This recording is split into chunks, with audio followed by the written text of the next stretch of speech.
కర్నూలు పోలీసులు విచారణ చేస్తున్నారు. మంత్రి టీజీ భరత్ పై అవినీతి ఆరోపణలు చేసిన కేసులో ఆయన 3 టౌన్ స్టేషన్ లో విచారణ ఎదుర్కొంటున్నారు. సిఐ శేషయ్య సమక్షంలో సిద్ధార్థ రెడ్డిని ప్రశ్నిస్తున్నారు. మే 14న కర్నూలు కలెక్టరేట్ ముందు వైసీపీ నేతలు ఆందోళన చేశారు.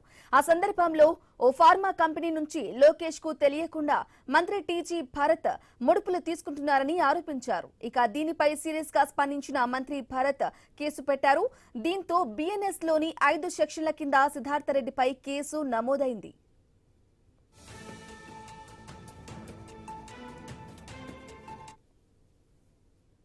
దాదాపుగా ఒక 10 రోజులు అయిందన్న కేసు నమోదు చేసిన దాంట్లో నాకు 41 CRP నోటీస్ ఇచ్చినారు.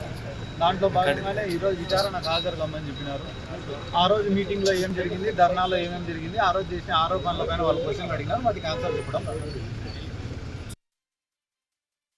26 దాంట్లో విచారణలో భాగంగా ఈ కేసులో నిందితుడిగా ఉన్నటువంటి బైరెడ్డి సిద్ధార్థ రెడ్డి గారికి ఆల్రెడీ మనం నోటీస్ సర్వ్ చేయడం జరిగింది. నోటీస్ మేరకు ఈ రోజు అతను పోలీస్ స్టేషన్ విచారణ నిమిత్తం హాజరవడం జరిగింది.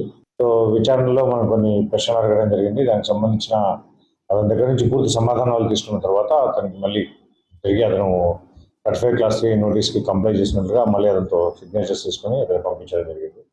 కేసు అయితే దర్యాప్తులో ఉంది. ఇంకా కొంతమందిని విచారించాల్సిన అవసరం ఉంది ఇందులో.